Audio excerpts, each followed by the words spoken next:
Hello बच्चों, नमस्कार दोस्तों। मैं राकेश मौर्य और हम आपको बताएंगे कि आवृतबीजी पौधों में नर युग्मकोद्भिद का विकास या एक परागकण की संरचना। ध्यान दीजिएगा आप कि जितने भी पौधे होते हैं सभी पौधों के जो नर युग्मक होते हैं वह अलग अलग होते हैं, लेकिन जो आवृतबीजी पौधों के युग्मक होते हैं, नर युग्मक होते हैं, उसे हम परागकण, पॉलन ग्रेन्स या माइक्रोस्पोर सूक्ष्म बीजाणु कहते हैं। यहाँ पर परागकण या सूक्ष्म बीजाणु का डेवलपमेंट विकास होता है, तो उसे हम कहते हैं नर युग्मकोद्भिद का विकास, डेवलपमेंट ऑफ मेल गैमेटोफाइट। तो यहाँ पर आज हम लोग पढ़ेंगे कि किसी भी एक परागकण या नर युग्मकोद्भिद का विकास कैसे होता है। यहाँ पर हम इसको दो स्टेप में दिखाए हैं।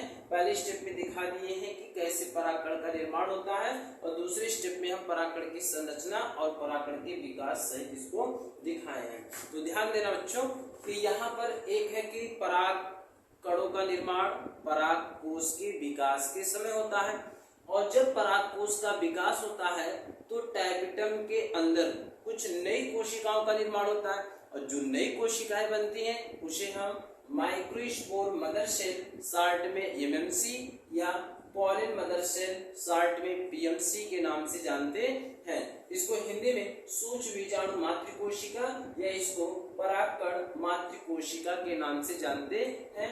तो जो माइक्रोस्पोर मदर सेल है इसमें बेटा मियोसिस होता है, अर्धसूत्री विभाजन होता है, और आप जानते हैं कि अर्धसूत्री विभाजन दो चरणों में पूर्ण होता है। यहाँ पर मियोसिस फर्स्ट होता है तो यहाँ दो कोशिकाएं बन जाती है, जिसको हम डायड कहते हैं। बिल्कुल एकदम आसान है, डायड होता है। यहाँ पर मियोसिस सेकंड आता है, मियोसिस सेकंड जैसे कंप्लीट होता है तो यहाँ पे 4 हैप्लॉइड माइक्रोस्पोर्स बन जाते हैं या 4 अगुणित सूक्ष्म बीजाणु बन जाते हैं, जिसको हम पॉलन टेट्राइड कहते हैं, मींस परागकण चतुष्क कहते हैं, क्योंकि इसमें 4 परागकण की 4 कोशिकाएं बनती हैं, या इसी को हम यहाँ पर पॉलन टेट्राइड कहते हैं। अब ये जो पॉलन टेट्राइड का रूप है ना बच्चों, इसको हम बोलते हैं टेट्राहेड्रल टेट्राइड, क्योंकि यहाँ पे 4 कोशिकाएं चतुष्क है और यह चतुष्क का रूप जो आकार आकृति है वह टेट्राहेड्रल है। तो इसलिए इसको हम यहाँ पे दिखा सकते हैं कि यह है टेट्राहेड्रल टेट्राइड है, टेट्राहेड्रल टेट्राइड है।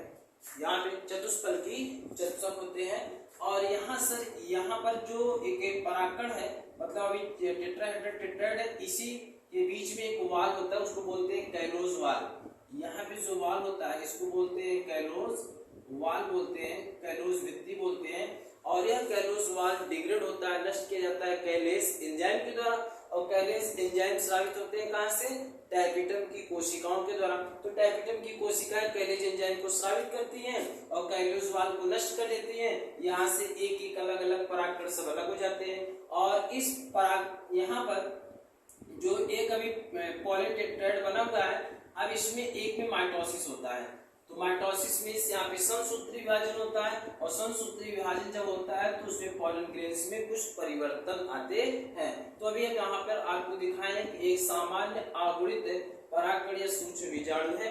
अब हम आगे देखते हैं कि जो एक परागकण की संरचना कैसी होती है।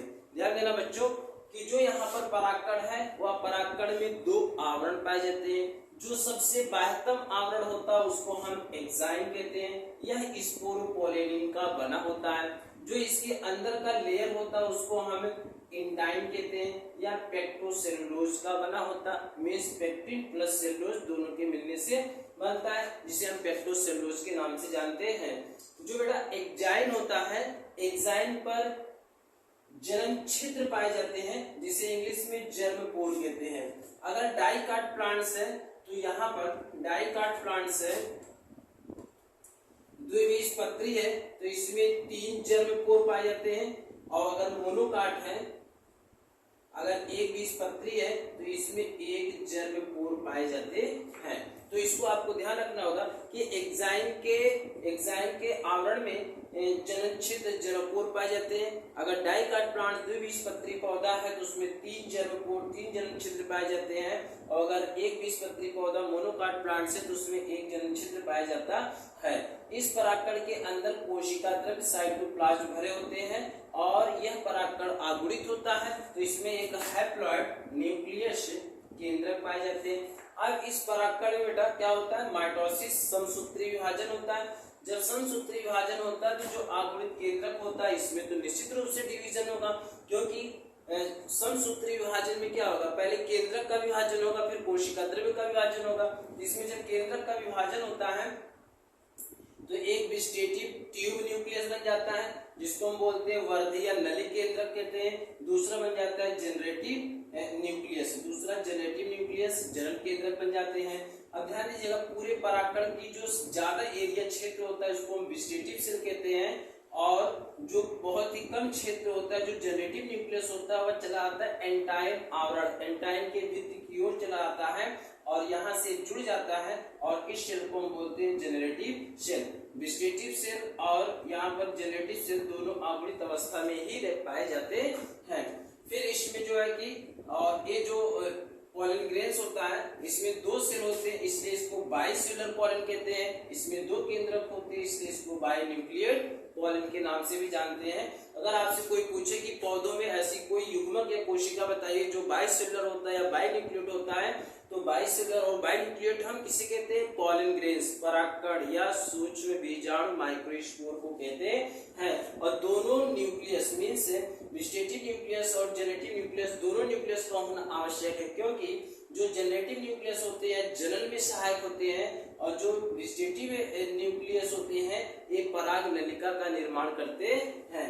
तो यहाँ पर हम देखते हैं कि एक परागकण में कुछ डेवलपमेंट का क्षेत्र है जो डेवलपमेंट पाया जाता है। यह डेवलपमेंट किसी भी मादा पुष्प के स्टिग्मा पर भी होता है, और या तो नहीं तो अगर हम नॉर्मली कोई एक्सपेरिमेंट, मतलब है जो परागकण का जो एक प्रैक्टिकल होता है लैब में, अगर हम उसको करते हैं तो हम 10 ml का शुगर सोल्यूशन बना लेते हैं। यहाँ पर 10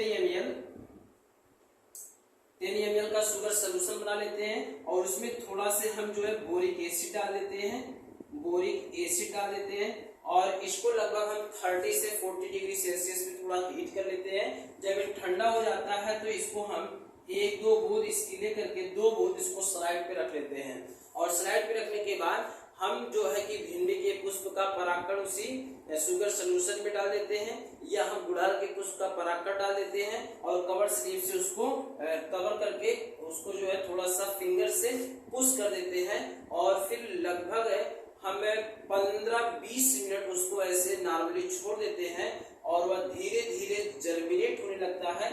तब जाकर के हमको एक आर्टिफिशियल जर्मिनेटेड पॉलन ग्रेन्स दिखाई देता है।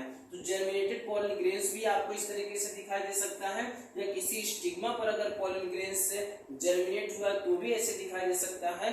यहाँ पर ये पॉलन ग्रेन्स का डेवलपमेंट ऐसे हुआ है, आउटर लेयर एक्साइन है, इनर लेयर इंटाइन है। यहाँ पर देखिए 2 मेल गैमीट्स, जो यहाँ पे जनरेटिव न्यूक्लियस था इसमें माइटोसिस होता है और यहाँ पे 2 मेल गैमीट्स बन जाते हैं, और एक जो ट्यूब न्यूक्लियस था यह परागनलिका पोलन ट्यूब का निर्माण करती है, और इसी परागनलिका की मदद से मेल गैमीट्स अंड कोशिका तक पहुंचते हैं जो अंडाणु को निषेचित करने का कार्य करते हैं। तो इस तरीके से बच्चों आप जो है नर युग्मोद्भिद के विकास के बारे में समझेंगे, और आप यहाँ से इसके बेसिक नॉलेज से आप जो इसका एक्सपेरिमेंट प्रैक्टिकल भी कर सकते हैं। धन्यवाद, आप इसको जो है नोट कर लीजिएगा।